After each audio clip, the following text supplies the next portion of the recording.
Advisors, I'm back with another one. I can't help myself, but I've talked to a number of advisors this week, all with different situations, and something happened. And maybe this happened to you, but I had, again, a number of examples. The comp plan changed. The firm is merging and nobody's telling you anything. You're left in the dark. It's a pain. You can't get anything done. Maybe the person you work with or your manager, your leader, makes you just dread going into the office on Monday morning. You don't want to be on a meeting with them. Maybe they lied to you. You know who you are.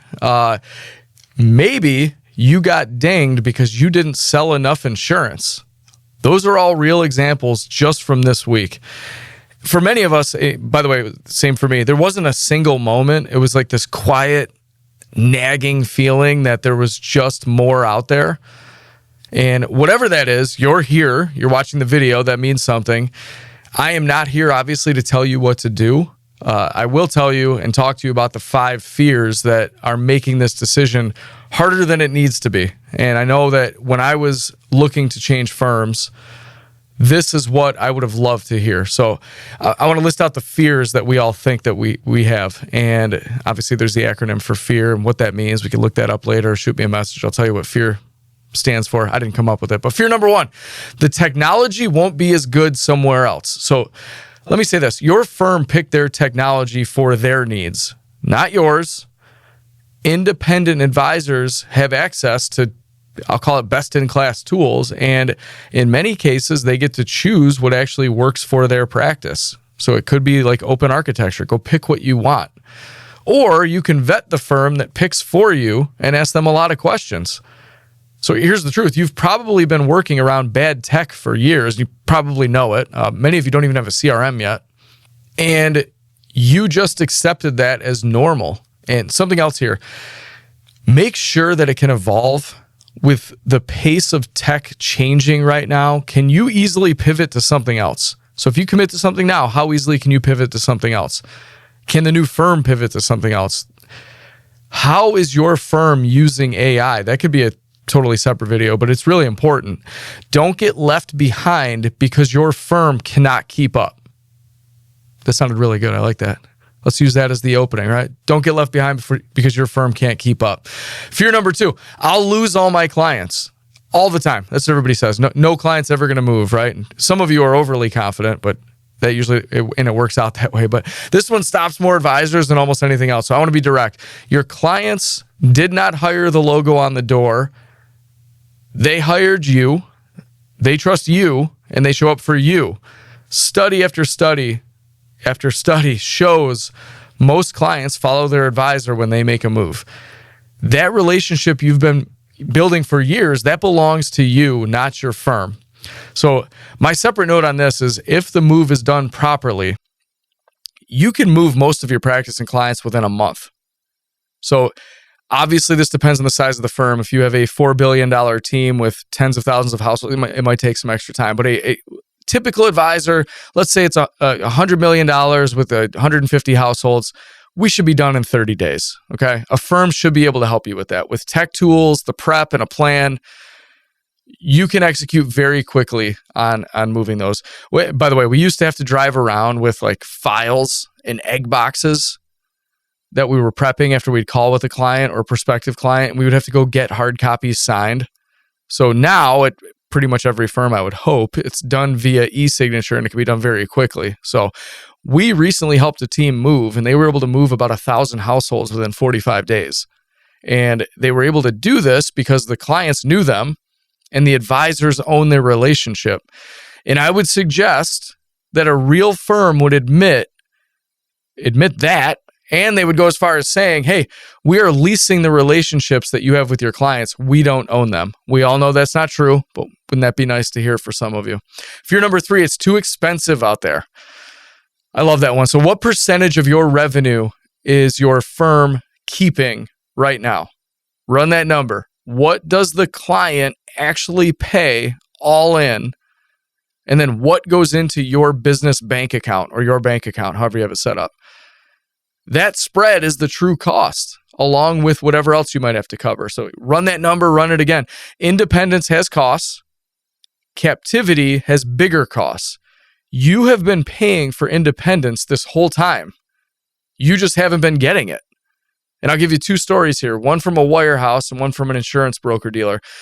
First, one advisor at a wirehouse tied to the bank. I was talking to him at a school social event where our kids go, and he's very, very proud. We all know he's very proud of his number. He's very proud that he manages over $1 billion. Everybody knows it, right? I asked him if he has ever considered leaving to do his own thing, and he said, Dave, they pay all my expenses, and I still make about $675,000. They pay for everything. And I asked, so where does the rest of it go?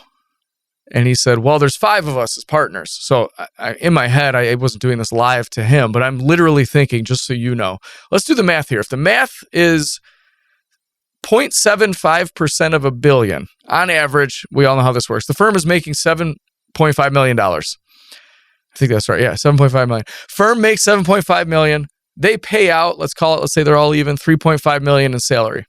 Firm is paying for the staff, 3 of them. Let's say we're up to $3.8 million of cost to the firm. And I know there's some tech and some other small stuff, but whatever, say it's $4 million, all in for the firm. Let's assume they all left the firm. They will now profit $3.5 million more to go get their own office and some E&O insurance and technology. If you can't get an office space in Rochester, New York, and E&O insurance for $3.7 million per year, we are all doing something wrong, right? So in this case, when these folks hear it's expensive to leave, I don't actually know if they're talking about having more like literally line items that they have to pay for or the dollar amount. I would probably go by dollar amount. So back to the second advisor. So I'm going on tangents here. The second advisor has an agreement with his firm to withhold rent from his monthly bonus check. This firm likes to tell him how expensive it is out there. This advisor, he likes that they withhold his rent from the check. He also has a tech package that costs about $400 per month. He gets a nice discount because it's a big firm, right? Whatever. This advisor manages about $150 million of assets and made about $650,000 last year. I can do the math here again. I don't know if I need to, but much of his assets are tied up, and many of those assets, I should say, are tied up in proprietary accounts that he can't get paid on for managing, even though he is supposed to service and take care of those clients. So let me ask you, which is more expensive? I could keep going on expensive, but the most expensive move is to stay where you are and sell your business. This really gets me going. What would your kids say if someday they ask you, hey, Dad, I just read an article about an advisor that you used to work with.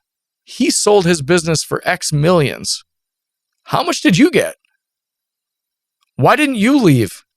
Like, seriously, picture that with your kids saying that. What would you say? Like, the only possible thing you could say is, I was too lazy to move. I was scared.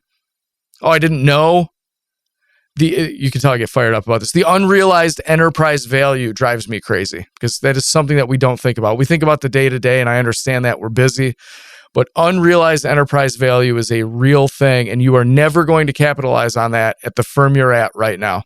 All right, fear number 4, I'll be on my own. If you go independent, you're going to be by yourself. I hear this a lot, and I understand it. Here's what independence actually looks like. You have a custodian. You have a support network. You probably have other advisors that you left with or could plug into. You have a community of advisors who made this exact move. And by the way, they're all fine, right? What you won't have is someone taking a big percentage of your revenue. And let me say this. Lonely to me, if they say you be by yourself, is like sitting in a cubicle or your assigned office working for someone else's dream, paying your mothership by the square foot. You are not going to be lonely, okay? Fear number 5, my non-compete will stop me. This is a big one. Totally understand. This is the fear that has kept more good advisors trapped longer than any other thing that's out there. Obviously, I'm going to get sued. I'm going to get fined, all the things. Here's what I want you to hear. Most advisors have never had an attorney actually read their contract. They just assume. You hear horror stories. This guy left and this happened, or this lady left and she got sued. What's happening is you're letting a piece of paper that has never really been examined make a career decision for you. Get that reviewed. I would say before you assume it's over, you're assuming it's over before it starts. And obviously it's different in different states with different contracts and different companies. And I'm not going to get into the legalese here, but there are ways to make sure that you can get your assets moved the right way and still stay in bounds. You just need to know what those rules are and what those ways are. And that's what any good firm can help you with. So I have talked to a lot of advisors who made the move to independence, or they have just left their firm.